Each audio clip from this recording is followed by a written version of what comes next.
April 5th, 1994. A small house in rainy Seattle.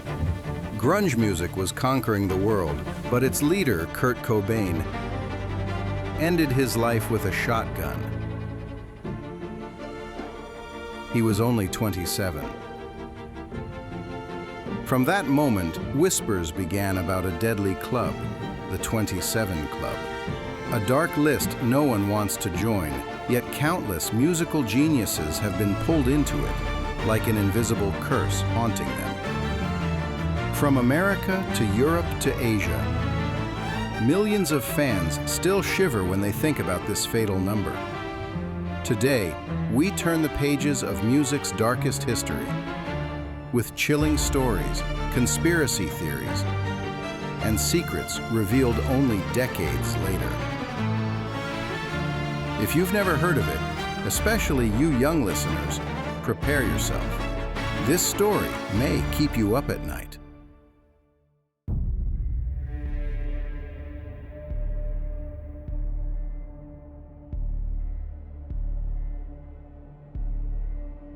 Seattle in the 90s. Endless rain, a city exploding with musical revolution. Kurt Cobain, with his messy blonde hair and stormy blue eyes, was the voice of Generation X, the young, angry, disillusioned. His band, Nirvana, sold millions of albums, reshaping music worldwide, from the US to Japan to Korea. But behind the spotlight, Kurt was being devoured by inner demons. In March 1994, he escaped a rehab center in Los Angeles, leaving behind his wife, Courtney Love, and their little daughter. Courtney hired a private investigator to track him down, but it was too late. On April 5th, an electrician came to install a security system. What he found shocked the entire music world. Kurt Cobain, lifeless in the greenhouse above his garage, beside a shotgun and a 2-page suicide note.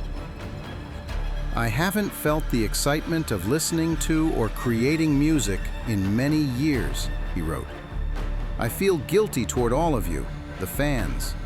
I can't go on anymore." The news spread like wildfire. Radio stations worldwide stopped their programs in mourning. Thousands of fans gathered, grieving as if they'd lost their own soul. Seattle was draped in sorrow. And then the whispers grew louder, because Kurt wasn't the first victim of the 27 curse.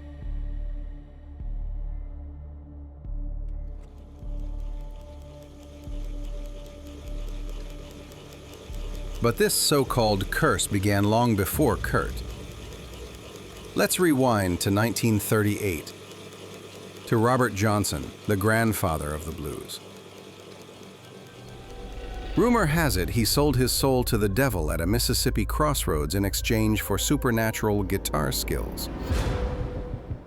He died at 27 under mysterious circumstances. Some say poisoned by a jealous husband.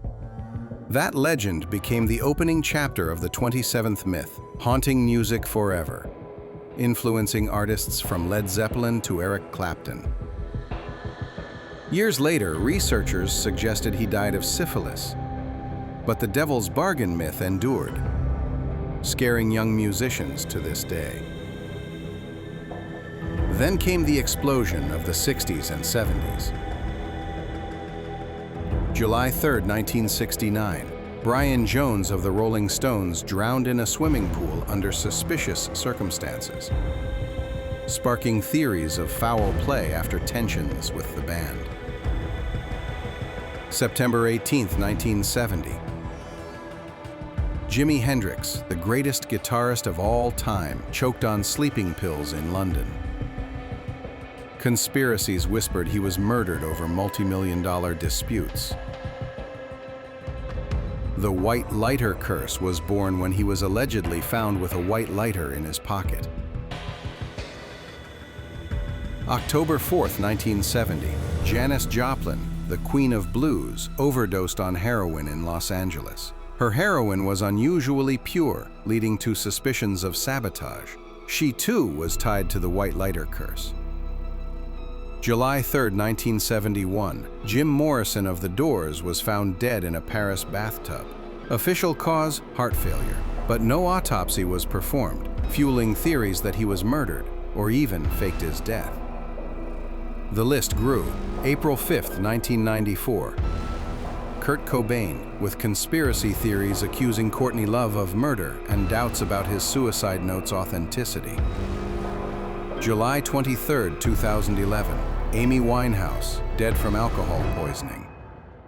3 years earlier, she had chillingly predicted, "I'm afraid of dying at 27 like Jim Morrison and Kurt Cobain." Even modern artists like Mac Miller referenced the club in fear. He died at 26, just short of the cursed number. 7 legends, 7 deaths, all at 27. Coincidence? Or a curse that still hunts musical geniuses?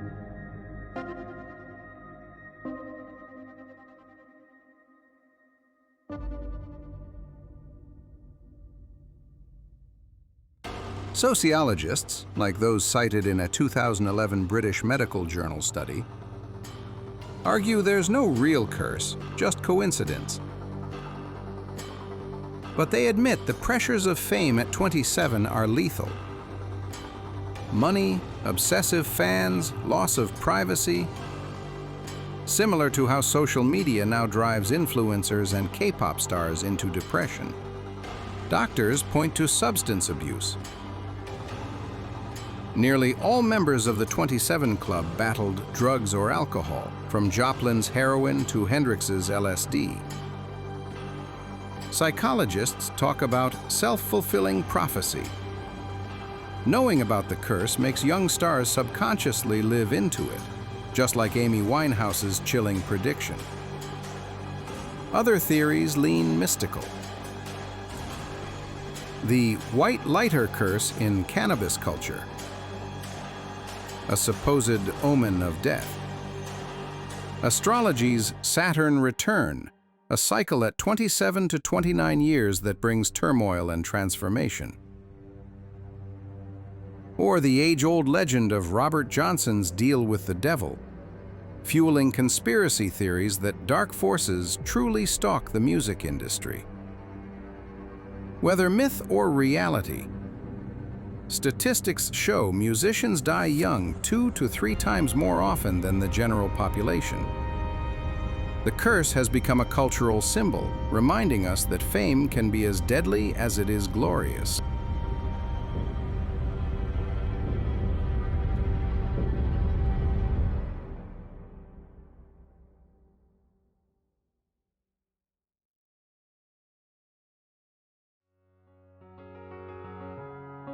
The 27 Club, where youth burns bright, then vanishes into darkness.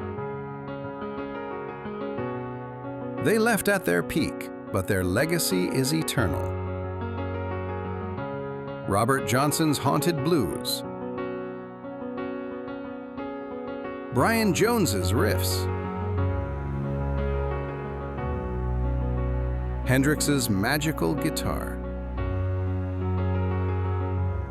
Joplin's soul-ripping voice. Morrison's death poetry.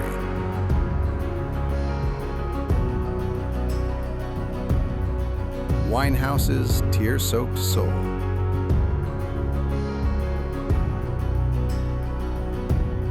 Cobain's furious grunge.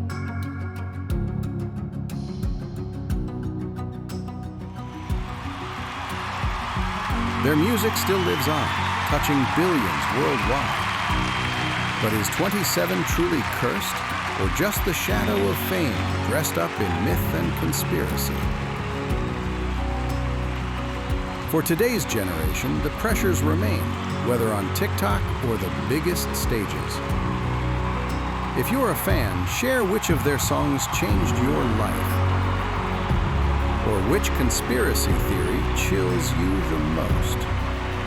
The answer lies with you. But remember, don't let the curse find you. Thanks for listening. Until next time, live to the fullest before it's too late.